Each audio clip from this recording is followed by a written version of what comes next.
we can provide free college education through community college and state institutions, and we should. And again, Democrats, don't be surprised if the students are not enthusiastic. You didn't do a damn thing for them. So the warning to Obama: no free trade, no tax bonanza for the $2 trillion hoarded abroad.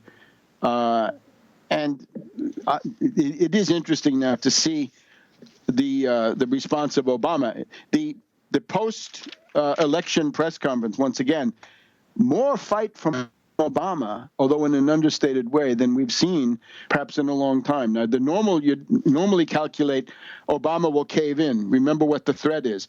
Bill Clinton in 1999 and 2000, those were the worst crimes. In 1999, it was the abolition of Glass-Steagall, the permission for interstate banking, monstrous increase in speculation, and in 2000, it was even worse. It was the legalization and deregulation of all derivatives. Those were the worst things. And from 2000 to 2008 is a direct straight line to the crash, into the abyss.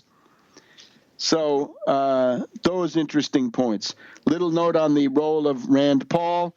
If you remember the old Miss America ceremony from Atlantic City, and you'd have Bert Parks come out there and he'd start singing, "Here she is, Miss America," and then Miss America would come out. Rand Paul was playing Bert Parks for Mitch McConnell of the Mitch and Koch show. There he was singing for him. And remember, Little Rand says the Republican brand sucks. Yeah, Little Rand, but you were out there campaigning for every one of those suckers. There was nobody so degraded, so reactionary, so sociopathic, so crazy that you wouldn't go out there and give a speech for them, Rand. So we observed all of that. Forget the common ground, if anything. Stop prating about cooperation. This is not going to happen. If it does, it's going to be bad. We want confrontation. We want gridlock. Gridlock is our only hope. Things are quite grim in many ways. But again, we may have the pessimism of the intelligence, but we have the optimism of the will. And as McCain reminds us, two choices: get active or get radioactive. Now, there are some interesting things going on. Obama writes a letter to the Ayatollah, right? Not even to Rouhani, not to the reformist president, but to Ayatollah Khamenei. So there we go. And it's, let's work together against ISIS and let's solve our nuclear problem along the way. A lot of people in Saudi are freaking. A lot of people around Netanyahu are freaking. But I think this is a little bit promising for the United States. Now, the other thing is Syria. Something has happened in Syria. The headline of one of the headlines of the Washington Post today: Friday, November 7th, Syrian rebels reject report on airstrikes. And here it is. There's an area of northwest Syria which is extremely sensitive because it is a border crossing.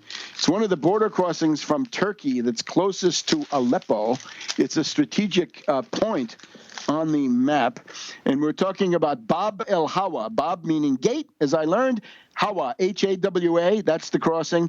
The town is called Sarmada, the road to Aleppo. There's another one called the Bab Salamen crossing. Read all this in the Washington Post. Article by Karen DeYoung, Liz Sly, try that, Liz S-L-Y, and Missy Ryan. So the idea is the U.S. has bombed the allies of the FSA, the Free Syrian Army. And that is to say, parts of Nusra. The U.S. has bombed the Khorasan group and parts of Jabhat al-Nusra. And not only that, they have bombed the Arar al-Sham, A-H-R-A-R, Sham, of course, Syria. And this has caused a furor. So the U.S. is bombing people that are al-Qaeda, but allied with the FSA, and we're supposed to respect those alliances. I'm so sorry. And here we have a think tanker, Charles Lister, who monitors Syria for the Brookings Doha Center in Qatar, or Qatar, indicated that the Thursday strikes may have far-reaching effects for the long-term U.S. strategy of strengthening the moderate fighters. The U.S. may now have lost Syria, said Lister on Twitter. The U.S. may have lost Syria. Why?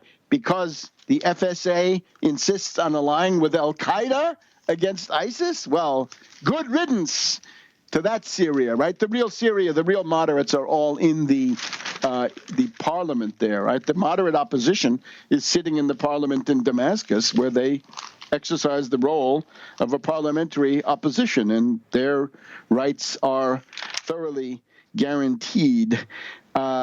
Therefore, we have to look at increasing acrimony with the Saudi Arabian royal family, and somehow the Temple Mount in Jerusalem, the Al-Aqsa Mosque, and the Harem al-Sharif, the question of the rebuilding of the temple, the tremendous tensions with Netanyahu somehow fit into this.